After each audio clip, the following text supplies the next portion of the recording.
Olá, pessoal! Estamos entrando agora no programa Sexto Sentido, onde você vê o invisível, escuta o inaudível e acessa o impossível. E falando em acessar o impossível, Mário, nós vamos falar de um tema bem polêmico com o Fábio, né, Fábio? Tudo bem? Olá, tudo bem? Tudo bem? Tudo bem. Fábio, como que é estar face a face com Jesus? Bom, essa foi uma experiência daquelas que eu me meti a fazer, porque eu sempre achei que eu tinha vivido naquela época. Era uma intuição. Ao mesmo tempo, por outro lado, eu achava que talvez Jesus nem existisse. Tá. Aí, por uma dessas coisas da vida, me caiu um livro na mão de uma americana, contando que ela criou um método muito simples que a pessoa poderia fazer, andando, voltando, entrando num túnel, observando seus pés e indo em direção a esse túnel. E ela falava assim: se você quando chegar no final do túnel, você foi se transformando aos poucos, você viveu naquela época.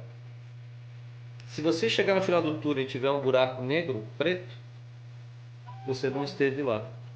E eu entendi aquilo com tanta facilidade, eu falei, mas é agora que eu vou fazer, né? Aí eu fiz todo o método que o livro ensinava, e eu coloquei um gravadorzinho em cima do peito para ir gravando. Eu tenho tudo isso aí para mostrar. Eu tenho mais de 72 horas de gravações, onde o que eu vi lá e os sons que eu ouvi estão gravados e estão aqui nesses livros. E para minha surpresa, quando eu entrei nesse túnel e fui voltando, caminhando, eu percebi que os meus pés iam se transformando, estavam um pouco maiores. Eu olhei para mim, de repente eu estava com uma barba imensa, assim, grande. Eu era um homem muito alto e usava uma roupa de couro atravessava assim, meio troglodita, essa que é a verdade. E quando eu estava chegando no finalzinho do túnel, eu comecei a ouvir uma língua que parecia árabe. Correto. E que depois eu vinha saber que era aramaico. E aí eu fui e comecei a registrar tudo que eu estava vendo. E realmente é uma coisa muito emocionante, porque esse cara existiu mesmo, de verdade. Eu estava lá, eu vi, eu era uma pessoa do povo que acreditava que alguém iria vir, e por isso fui muito criticado pelas pessoas da aldeia, lá daquele lugar paupérrimo, não tinha nada a ver, cheio de romano, cheio de espiões, e vi quando ele apareceu a primeira vez. E qual foi a sensação? Bom, primeiro que ele era um cara muito alto, uma pele muito branca, o olho preto e cabelo preto. Diferente do que as imagens diferente hoje passa, né? De olhos azuis. Não era um Cristo europeu. Nunca foi. Muito legal. E naquela época eu tinha uma mulher que ela era o meu oposto, ela parecia uma santinha, assim, magrinha, baixinha, toda religiosa, e nós nos ajoelhamos diante dele, coisa que ninguém fez. Aí ele falou: podem levantar, ninguém deve se ajoelhar diante de mim. Olha que legal. Aí pegou na mão dessa pessoa, e falou assim: eu sei de onde você veio do meu reino. Abraçou ela. E eu me chamava Jonas, e pediu para eu levantar. E dali, naquela entrada que ele teve, nós fomos para a casa do Jonas. Eu estou contando o livro, né? E é esse aqui, né? Aqui. Então, aqui, eu naquela época, isso foi em 2006, eu lancei na raça esse livro aqui. Eu mesmo produzi, eu mesmo coloquei para vender. Ninguém deu a mínima bola. Depois, em 2007, uma editora, também fizemos um trabalho juntos. Esse livro está no mercado, vende até no supermercado. Uma edição muito bem feita, muito bem trabalhada. E no Clube de Autores também tem a versão atual com essa capa aqui. Quem quiser adquirir esse livro, qual que é o site? clubedeautores.com.br. Essa capa aqui tem uma história também. Eu estava sentado naquela mesa Sabe quando você olha assim, você vê a capa desenhada? Eu vi a capa. Eu falei, já sei a capa do livro que vai ser. Que era isso aqui. Exatamente isso aqui. Fábio, uma pergunta aí que eu acho que é bem pertinente. Você que teve essa vivência, essa física com... Qual é a tua sensação? Ele era exatamente esse Jesus imposto pelas religiões ou não? Ele era muito melhor. Muito melhor. Eles mexeram muito nessa história. Ele era um cara... É difícil de falar. A gente conta, né? Fora da Bíblia, fala que ele era um homem político. Uhum. Né? E ele era esse homem político Não, realmente ele era... que queria transformar. Na verdade, hoje eu sei que ele era o enviado do todo. Ele era um dos 4 que vieram, né? Moisés, Noé. Eles eram da mesma dimensão, do mesmo planeta. E ele veio exatamente naquele lugar porque ali estava existindo um jugo reptiliano muito forte. Muito forte. Só que quando eu escrevi esse livro eu não sabia disso. Fiquei sabendo agora, né? Mas eu me emocionei aqui porque eu lembrei da energia dele. Imagino. E não tem jeito, você chora mesmo. Uma energia muito sublime, né? Ele era muito amigo e naquela vida eu fui muito próximo a ele. Dei uns safanões em muitos caras que queriam pegar ele, porque eu era muito grande. E a minha relação, eu não vou contar o livro, só vou contar que eu era o ferreiro da cidade. Então daí vocês Era pensem, forte, né? Era uma muito grande dica, forte, né? vocês pensem o que aconteceu depois. Mas foi muito triste por um lado, porque eu vi a crucificação dele e vi mais. Eu vi ele sendo retirado da cruz por um raio e eu tinha uma nave parada em cima da cruz. Então, na sua concepção, ele era um extraterrestre. Ele era mais, os próprios Uranianos.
Certo. Tem alguma lógica isso, né? Só pode ter. Agora, uma pergunta que eu acho que também, né, fazendo esse link, há pouco tempo foi anunciado que naves viriam com Jesus Cristo a bordo. Pelo teu conhecimento, pelo teu estudo, pela tua pesquisa, pela tua vivência pessoal, o que você me diz? Não acredito nisso, porque isso é uma viagem, na minha opinião, uma viagem magistral. Porque as religiões falam que Jesus volta, né? Alguns autores, inclusive ufológicos, partem para esse caminho e eu acho que eles estão ignorando o seguinte: as informações que eu tenho, que Jesus muitas vezes já esteve aqui na forma de humano, de morador de rua, sabe? Com aquele jeitão humano e depois aquela pessoa que você bate o olho e depois a pessoa some, mais ou menos isso. Então esse negócio de ficar, a nave, ele vem, e eu acho isso muito ligado às religiões, não acredito nisso e sinceramente não é nem acreditar. Eu sei que o processo não é esse. Entendi. Também pode ser assim, essa questão de Jesus voltar, que as pessoas dizem, no meu ponto de vista, diz assim, quando a humanidade assumir seus ensinamentos, né? Ou assumir a consciência divina, que é uma coisa que o Fábio traz tão claramente, é um agente transformador das massas, né, Fábio? E você traz isso muito em seus livros. Espero Seria que sim. isso? Seria isso? Você acha que ele vê, então, através do despertar consciencial de cada ser humano? Sem dúvida nenhuma. Seria uma consciência crística? Eu acho que aquele esforço que ele fez em estar num corpo humano, porque no livro, eu gostava de você ter falado isso, é legal. No livro eu mostro exatamente o momento da concepção. Maria, na verdade, se chamava Maritzva, estava num lugar assim, numa casinha daquelas lá, e entrou um cara, eu vi nitidamente, entrou um cara com roupas como se fossem roupas de hoje. O cara tinha uns 2 metros de altura, com uma capa, uma coisa que não tinha nada a ver com a época, e com uma bola dourada na mão. E ela fez aquela coisa de medo, né? Falou, o que é isso? Falou assim, quem me enviou aqui foi o seu filho Jesus. Eu falei, não tenho nenhum filho, Jesus. Ele está aqui. A partir de agora, você é Maria, a mãe de Jesus. E ele fez assim, e aquela energia foi entrando no ventre dela. E foi assim a concepção. Assim, simplesmente assim. Então, assim, é um livro polêmico porque ele não quer convencer ninguém. Claro, é Só sua que vivência pessoal. Só que quem lê esse livro sente um Jesus de verdade. Não tá na igreja, não tá com títulos. Mas as religiões pelo menos passam alguma coisa real, realmente, assim, próximo da sua vivência? Eu nunca senti. Como eu falei no início, tudo que eu vi é muito maior. Ele é muito melhor do que contaram. E se tivessem contado a verdade, o mundo não estaria assim. Porque essa energia crística dele, que ele distribuiu para cada um de nós, quer dizer, para aqueles que aceitaram, né? Porque aí eu faço uma comparação. Tem ETs que não aceitam o todo. E tem ETs que aceitam o todo. A partir do momento que você fala, Jesus não existe, não existiu. Inclusive o David Icke comete esse erro. Correto. Ele fala muito bem sobre os reptilianos, mas quando entra no assunto Jesus, ele se deixa levar por aquelas histórias de que foi produzido. Sim, aquele Jesus foi produzido, não desse que eu estou falando. Né? Então, assim, quem não aceita o enviado do todo, não está aceitando o todo. Né? E muitas pessoas na Terra aceitam o Jesus das igrejas, que é o Jesus das imagens, o Jesus da cruz. Tem coisa pior do que você ver um ser humano pregado numa cruz? Não. Eu acho que a igreja aí e as religiões erraram. É um símbolo de sacrifício, né? Porque ele é um cara de poder. Essa é a imagem que quiseram que a gente acreditasse dele, que é uma imagem de uma pessoa praticamente morta. E que se ele está morto, quem está vivo? As igrejas, as religiões. As instituições, né? Mas ele nunca foi aquilo. Ele é um ser espacial maravilhoso, um criador de planetas. Alguém que muitos homens não poderiam nem chegar perto. A grande maioria. E esse livro conta a minha experiência com ele aqui na Terra.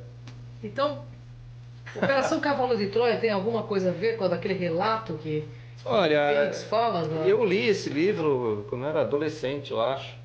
E eu fiquei cismado com isso depois. E muitas informações ali são totalmente diferentes das que eu trouxe. Entendi. Então, assim, eu tenho que respeitar o autor do esse livro. Grande autor, um grande pesquisador ufológico também. Mas eu sei o que eu vi, eu sei o que eu gravei, tá tudo provado aí, quem quiser ouvir depois. É meio chato, porque é num outro nível de consciência. Certo. Então, mas é a tua experiência pessoal, né, Márcio? Exatamente, isso que eu ia falar. Mas a tua experiência é a sua verdade, né? E isso é difícil realmente passar para as pessoas acreditarem, porque fica no pessoal, né? Mas sabe o que eu percebo? Que Fábio de Santana não está preocupado se as pessoas vão ou não acreditar. Ele está aqui para fazer o trabalho dele. E um agente transformador não teme fazer o trabalho. Ele é um desbravador, ele vai mostrar o que ele tem. E ponto. É isso aí, esse aqui é o Fábio de Santoro, nosso querido amigo. E nós estamos encerrando, infelizmente, mais esse bate-papo, Mário.